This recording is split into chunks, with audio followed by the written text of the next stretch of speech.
did these 5 things, the first person that I met and dated was my husband. Hello, everyone, and welcome back to A Mile of My Stilettos. I'm Crystal, and today I am going to be sharing with you guys 5 things I did before I met my husband. Okay, you guys, so this is going to be a quick and easy list. Go ahead, hit that subscribe button. You know how it is around here. I jump right into the videos, so let's go. The first thing I did was I figured out what I really wanted. You guys, I used to think I wanted like a bad boy and all of that, like, give him to me a little rough. Like, no. I thought that's what I wanted, and I realized the bad boys are really just that. Bad boys. They lie, they cheat, they deceive, and they don't act like full-grown men. Bad boys. Literally, the definition. And I was like, okay, Crystal, you keep saying this the type of stuff you want, somebody a little rough around the edges, but then you mad when you get somebody that's a project. But of course they're a project, because they are a bad boy. What I really wanted was a strong man, someone that was assertive, that knew how to say what he meant what he said, stood by what he said, had integrity. And I think that was that like roughness maybe that in my mind I was referring to, because I didn't want somebody that was like gonna baby me or coddle me, because I have a very strong personality. So I didn't need anybody that was gonna be real soft with me and like, oh, well, maybe Crystal. Like, no, I didn't want somebody I could walk all over. I needed someone that was going to be strong and assertive. And that's exactly what I got in my husband once I realized that's what I actually wanted. Again, not a bad boy, but a strong man. And it's funny because one of my husband's favorite things to say is, say what you mean and mean what you say. And he'd be like, you said it, you should do it. Like, that's his thing. And so it's so funny because that's literally one of the things that I was really looking for in someone once I realized, once again, what I wanted. The second thing I did was I changed the way that I dated. So what I mean by this is, when I was just like out having fun, like, oh, I'm getting to know and whatnot, I may be talking to like 2-3 dudes at the same time, letting them text me, call me, take me out, all this other type of stuff. Like, that was fine. Like, I was just like, oh no, I'm just getting to know, people. But when I decided that I really wanted to get married, I didn't want to be spread out thin. I didn't want to do all that. I wanted to get to know one person at a time. If that was the person, awesome. If it wasn't the person, cool, move on. But I wasn't doing, when I met my husband, he was the only guy that I was talking to. I wasn't taking text messages, phone calls, DMs, PMs, none of that from anybody else. I only was talking to him.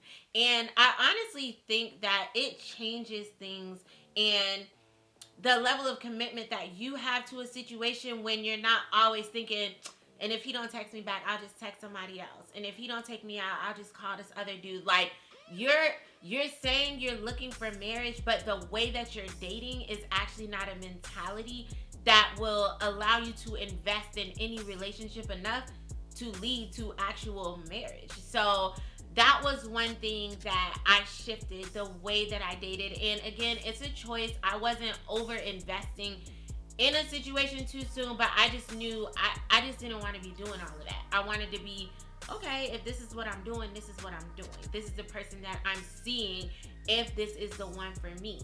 Not trying to see if this person, and this person could possibly be the one for me. Like, there's all these options. It's a lot. So I narrowed it down, and I was like, no, I only want to date one person at a time. Number 3, I left my past alone. In the past, where it was.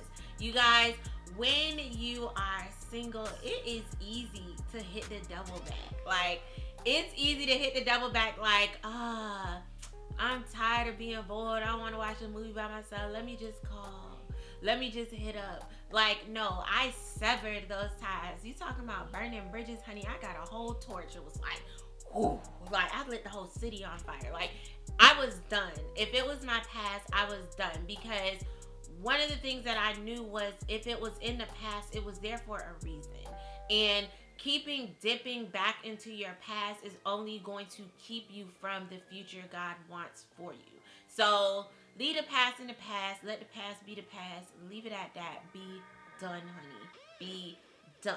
It didn't work for a reason. Be done. Number 4, I became the person that I wanted. Like I said, first I discovered what I wanted, someone of integrity, someone that said what they meant what they said. I wanted to be somebody that was only dating one person. So I became this person. I didn't just say, oh man, I want to be a really nice, honest guy that's like doing something with his life. I said, well, I need to be doing something with my life. I need to have plans. I need to be going somewhere, doing something, have, potential or whatever like that. Like, I made an intentional, effort to become the person that I was looking for. How could I say, oh, I want this man that's going to be upfront and honest with me, and I'm sneaking texting other dudes while we on a date, while I'm in the bathroom or something like that? Like, no, that wouldn't work. And I think a lot of times as ladies, we don't often see the things that we're doing as bad because we say, oh, well, they're probably doing it too. Well, if they are doing it too, then maybe they're not the person for you, but at the same time, are you the person for them? If your only defense is they're probably doing it too, they're probably texting other girls too, they're probably texting, this person too, probably going out on other dates too, whatever, like, bump what somebody else is doing and think about the person that you want to be. Becoming the person you want to be is what is going to attract the person that you want. Because when I tell you, when I did these 5 things, the first person that I met and dated was my husband. Literally, that's it. I made these adjustments, and the very next person that I dated after I made these adjustments was my husband. And I think a large part of that was me attracting what I had become. If you're saying you want to be this person that's looking for marriage, that's looking for this one-on-one monogamous relationship, how then are you going to be dating 5 people saying, oh, but I'm looking to be with one person? But you're not exhibiting that. You're not living that out as an example. So it doesn't make sense. So like I said, I became what it is I said I was looking for, and that allowed me to actually attract what it is I said I was looking for. And I know, ladies, sometimes we be talking about, well, why do I attract this type of guy, that type of guy?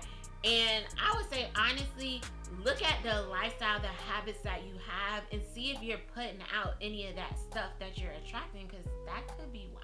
And finally, number 5, I made myself available. You guys, I always talk to you guys about getting out, making sure that you're putting yourself in a space that you can be seen, see and be seen. Like, y'all, I made myself available.